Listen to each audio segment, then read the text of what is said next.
vital work. I am here today to talk about an event that we have next week called Sustaining the Spark. It is cross-disciplinary approaches to overcome burnout and maintain passion in patient care. And so at Vital Work, we are a culture transformation company, and we work with healthcare systems all over on trying to create conditions so that everyone, people, teams, and leaders can function at full capacity. My session next week at Sustaining the Spark is going to be focusing on courageous communication. And the Sustaining the Spark event is really a resiliency event. It's an event meant to support people so that they can be more resilient in healthcare. And I'm going to be joined by several other really amazing speakers who are going to be talking about resiliency strategies, stress management, and different things that you can do to help you become more resilient in the moment and in the future. My session is going to be focused on something a little bit different around resiliency. It is called courageous communication. And I'm going to be answering some questions about that session for you here today. And so our first question is really around when we're working with healthcare clients in the healthcare industry, what are the top issues that they're facing regarding employee resilience and well-being? And I think many times when you think about resilience and well-being, people tend to think about things like, well, I need to maybe exercise more, or maybe eat better, or maybe get better sleep, and then I could be more resilient. And certainly all of that is true. All of those physical well-being type things contribute to the foundation of what's going to help you be more resilient. In other words, when you take good care of yourself, you create a solid foundation. So when things get hard at work, you are going to do better. You're going to perform better. You're already at a higher level. But again, what I mentioned was I'm going to be talking about courageous conversations. And so maybe that's not typically what you would think of. And so when we work with different healthcare organizations, some of the bigger issues that they face are things that are getting in the way of them actually being able to go take care of themselves. It might be that they're working really long hours. It might be that they're experiencing overwhelm and stress because there's a lot of turnover. What we hear a lot from our clients, especially in the last few years, is that the turnover rate of nurses is through the roof. And so it's really hard to have a cohesive team, clinical team, when you have nurses fluctuating, coming in and out and changing, and new people.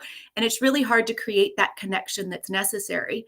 And part of connecting with your team and being able to work cohesively together means that you have to be able to communicate well. And so to answer the question around issues, what we hear the most of is the turnover rate, specifically around nurses who are going to become travel nurses or who just don't stay in the job very long. We also hear a lot around there's a lack of trust on our team. Perhaps the team is not always the same and there's different professionals fluctuating in and out. Or perhaps trust doesn't exist because of the leadership style of the clinical leader. There's many people out there who lead in a way that is just telling people what they need to do. And it can be so difficult because in a clinical setting, oftentimes we need people to act quickly. They're saving lives. We need people to take command and control and tell people what to do.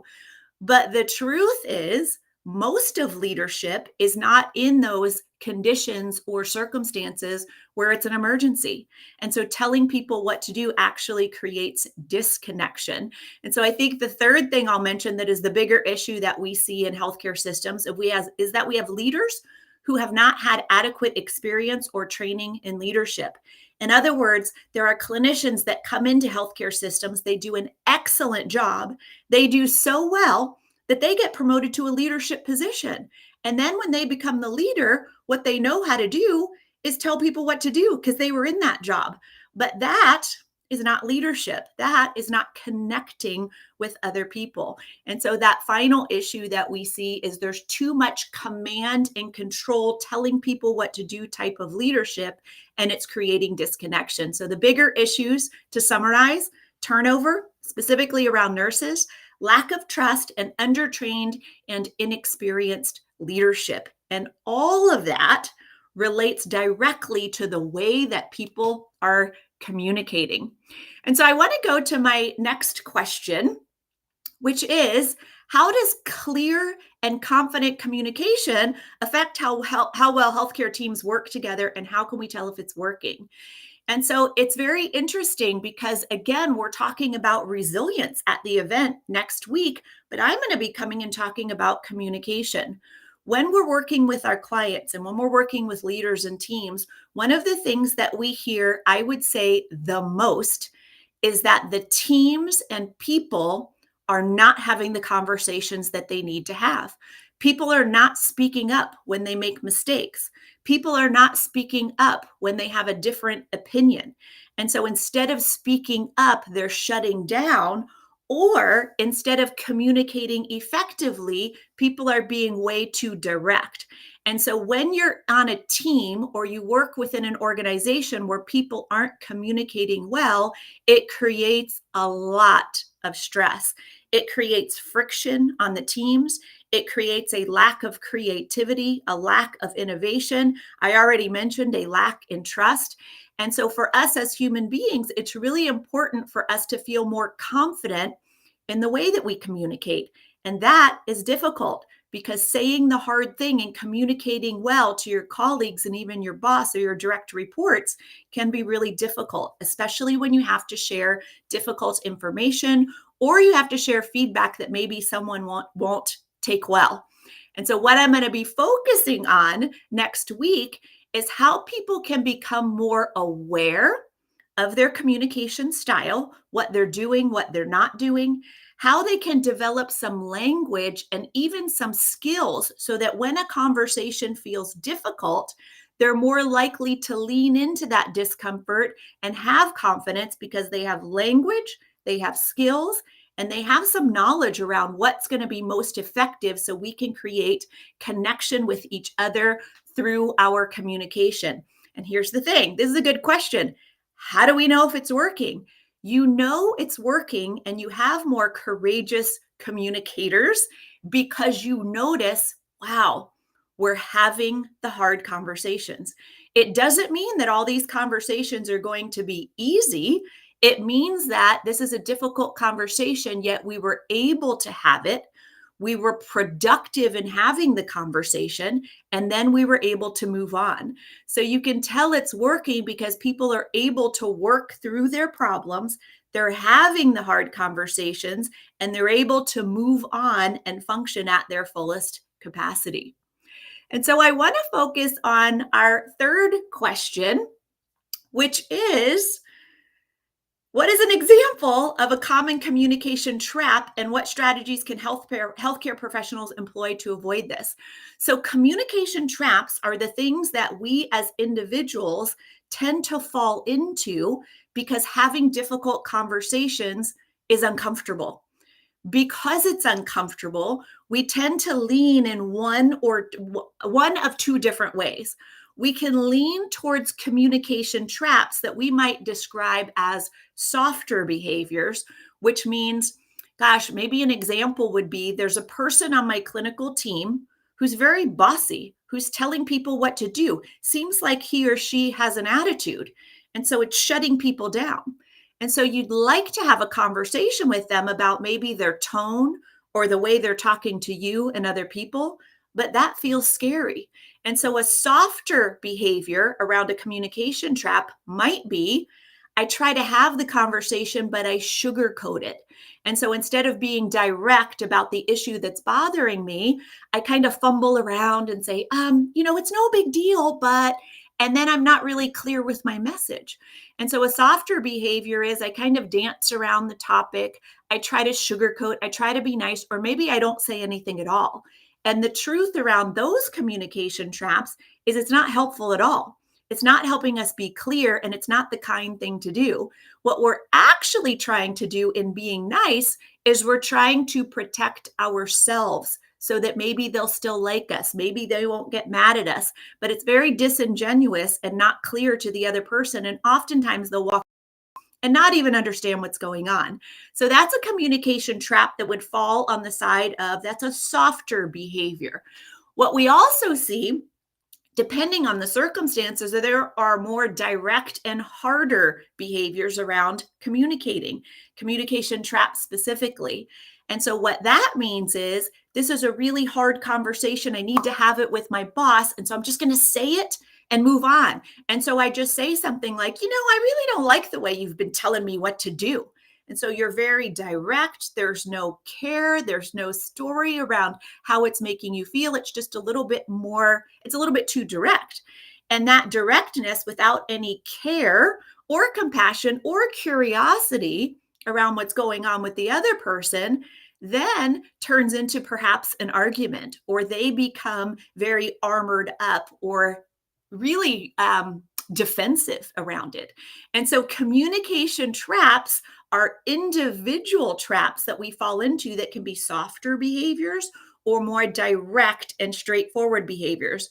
In reality, what's most effective is to be more courageous around our communication, which means we want to deliver information very clear so the other person or other people understand where we're coming from, but wrapping it in kindness, being able to be candid yet clear. And so communication traps are individual traps, not necessarily healthcare traps. And so what healthcare professionals can do to employ or avoid this is exactly what we're doing next week. Help people to be aware of the traps that they commonly fall into, and then give them some skills, some tools, and some language so that they're able to do better. Being clear in your communication is the kind thing to do. And so I want to go on to our final question for today, which is, why should you join us for free on March 13th for Sustaining the Spark? And so here's the thing. I know we're talking a lot in the whole event about resiliency in healthcare, specifically in clinical settings. And that's so important because all of the work that you do in healthcare is so important. And there's many conversations that need to happen that might be creating stress. And so you should join us next week for those times in your job where you have to have a difficult conversation with a patient, with a colleague, with your boss, or with a team as a whole. But here's the other part of it. What we're going to be talking about around courageous communication is going to be really helpful for you at home as well. And so it's going to help skill you up, increase your confidence, and allow you to have the conversations. So you're decreasing the overwhelm and stress around these difficult conversations at work, but it's also going to help you at home. So if you need to have a difficult conversation with your partner, with your child, with a neighbor, with a friend, these are all the skills that are going to help you in both work and life. And I think the final thing that I will mention is you're going to be spending about 90 minutes with me. And most people think that when we're talking about skills and communication, we're going to go right to the conversation. Here's what I'm going to say. Here's how I'm going to say it. Here's how I can clearly say it and be kind. But that's not actually where we're starting at all. We're going to take a step back and start with really looking at the inner work that is necessary so that you, as a courageous communicator, can show up to a conversation, and it's going to it's going to increase the likelihood that it's going to go well. In other words, some of the most important work around courageous communication happens before the conversation. And so I'm going to be introducing you to some tools that you can use to help identify how is your mindset impacting your ability to have this conversation. Is your mindset helping you to have the conversation and be productive, or is your mindset actually standing in your way? Is your mindset contributing to you not showing up as the best version of yourself? Or could we take another look at our mindset and change our mindset so we show up as our best self? So again, a couple tools around the inner work first. And then finally, the second part is going to look at the conversation. So once we've identified what your communication traps are, let's take a look at what it actually sounds and looks like to communicate clearly with some candor and also be kind in your delivery. And so I hope to see you next week. If you would like to sign up, you can use the QR code right there on our screen right now. I look forward to seeing you next week. And thank you for being